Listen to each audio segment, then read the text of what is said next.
Halo semuanya, perkenalkan saya Apriano Rikitani, dengan NIM 21090100003 dari Program Studi Kedokteran Hewan, Fakultas Kedokteran dan Kedokteran Hewan, Universitas Nusa Cendana, akan menjelaskan tentang bagaimana proses laktogenesis pada hewan ternak. Selamat menonton! Apa itu laktogenesis? Laktogenesis adalah proses pengembangan kemampuan untuk mengeluarkan susu dan melibatkan pematangan sel-sel alveolar. Pada proses laktogenesis, darah akan diubah menjadi susu oleh sel-sel alveolar di dalam kelenjar ambing. Sebelum masuk ke mekanisme laktogenesisnya, kita perlu mempelajari anatomi dari kelenjar ambing. Anatomi eksterior pada ambing sapi perah terdiri dari outer wall, bulu, dan puting, sedangkan anatomi interior ambing terdiri dari alveoli, gland cistern, teat cistern, annular fold, dan teat meatus.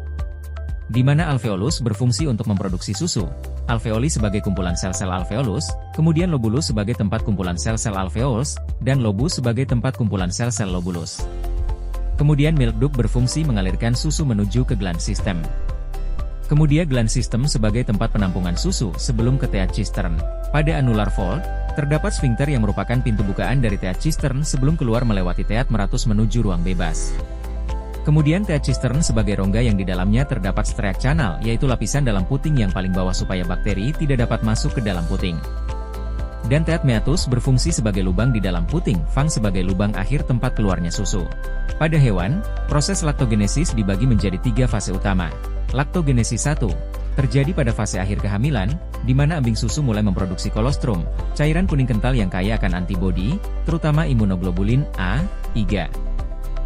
Tingkat progesteron yang tinggi pada fase ini dapat menghambat produksi air susu, tetapi tidak memengaruhi jumlah air susu yang akan dihasilkan setelah kelahiran. Laktogenesis 2 dimulai saat kelahiran dan keluarnya plasenta, yang menyebabkan penurunan hormon progesteron dan estrogen, sementara kadar prolaktin tetap tinggi. Hal ini memicu produksi air susu berlebih, dan produksi ini dapat meningkat lagi dengan stimulasi pada ambing susu. Fase ini biasanya dimulai 30-40 jam setelah melahirkan. Laktogenesis 3. Pada fase ini, kontrol produksi air susu beralih dari sistem endokrin ke sistem autokrin, di mana frekuensi dan volume pengeluaran air susu akan menentukan seberapa banyak air susu diproduksi. Semakin sering dan banyak air susu dikeluarkan, semakin banyak pula air susu yang diproduksi. Proses pelepasan air susu terjadi ketika hewan sedang bunting, di mana hipotalamus pada otak akan menerima sinyal dan menghasilkan hormon GnRH dan kemudian akan dibawa ke kelenjar pituitari, dan kelenjar pituitari akan merangsang hormon FSH dan LH yang kemudian akan menghasilkan hormon progesteron, estrogen, prolaktin, dan oksitosin. Hormon progesteron ini mempengaruhi pertumbuhan dan ukuran alveoli. Kemudian hormon estrogen akan menstimulasi saluran air susu untuk membesar. Hormon estrogen akan menurun saat melahirkan dan akan tetap rendah selama beberapa bulan selama masih menyusui. Kemudian hormon estrogen ini menstimulasi saluran air susu untuk membesar.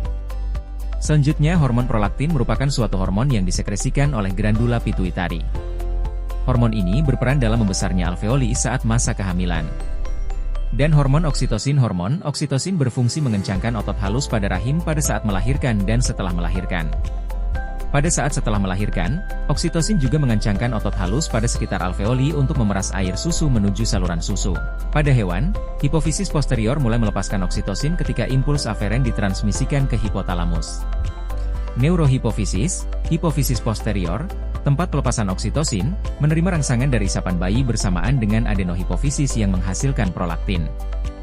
Hormon-hormon ini dibawa melalui aliran darah ke rahim, di mana mereka dapat memicu kontraksi rahim yang membantu involusi organ. Oksitosin mempengaruhi sel mioepitel begitu masuk ke alveoli. Peningkatan dan pelepasan oksitosin berlanjut setelah beberapa kali hisapan oleh bayi sebelum air susu keluar. Susu dipaksa keluar dari alveoli oleh kontraksi seluler dan masuk ke sistem saluran, bergerak melalui saluran lactiferus hingga masuk ke mulut bayi. Bagian belakang kelenjar pituitari menghasilkan hormon oksitosin. Ketika ujung saraf ambing susu diaktifkan oleh hisapan, hormon dihasilkan, dan saat oksitosin mengalir dari darah ke ambing susu, otot-otot di sekitar alveoli dirangsang untuk berkontraksi, memeras air susu masuk ke tempat penyimpanan. Katekolamin dapat menghambat pelepasan oksitosin.